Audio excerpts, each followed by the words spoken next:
Price Lord. நான் சில பேரை பார்த்துருக்கேன். அவங்க ரொம்ப கோவமா இருப்பாங்க. யார்கிட்டயும் முகம் கொடுத்து பேச மாட்டாங்க.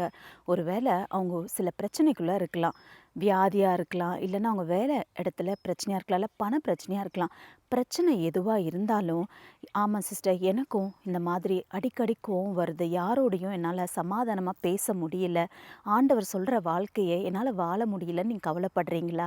நீங்கள் செய்ய வேண்டியது ஒன்று தான். தினந்தோறும் அதிகாலையில் எழும்பின உடனே ஆண்டவருக்கு நன்றி சொல்லுங்க. ஆண்டவரே, இந்த உயிரை எனக்கு கொடுத்துருக்கிறீங்க, அதற்காக நன்றி. நான் தங்கியிருக்க இந்த இடத்தையும் என்னை சுற்றி நல்ல ஆட்களை நீர் வைத்திருக்கிறீர், அதற்காக நன்றி என்று உங்கள் கடந்த நாட்களில் ஆண்டவர் செய்த அற்புதங்களையும் நினச்சி நீங்கள் நன்றி சொல்லும்போது சில நாட்களுக்குள்ள உங்களுக்குள்ள ஒரு பெரிய மாற்றத்தை பார்ப்பீங்க.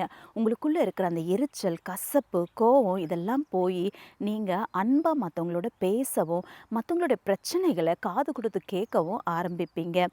என்ன பிரச்சனையாக இருக்கட்டும், நீங்கள் துதிங்க, ஆண்டவரை நீங்கள் நல்லா ஆராதிங்க. உங்களுக்குள்ள ஒரு பெரிய மாற்றத்தை பார்ப்பீங்க. அப்போஸ்தலர் 16ஆம் அதிகாரம் 25, 26ஆம் வசனத்தில் நம்ம வாசிக்கும்போது, பவுலும் சீலாவும் சிறைச்சாலையில் இருக்காங்க. சிறைச்சாலை இருந்துக்கிட்டே ஆண்டவரை துதிக்கிறாங்க. அப்போ ஒரு அற்புதம் அவங்களுக்கு நடக்குது.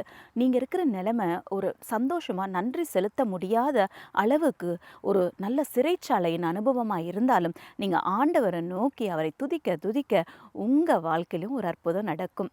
கர்த்தர் உங்களை ஆசீர்வதிப்பார். ஆமேன்.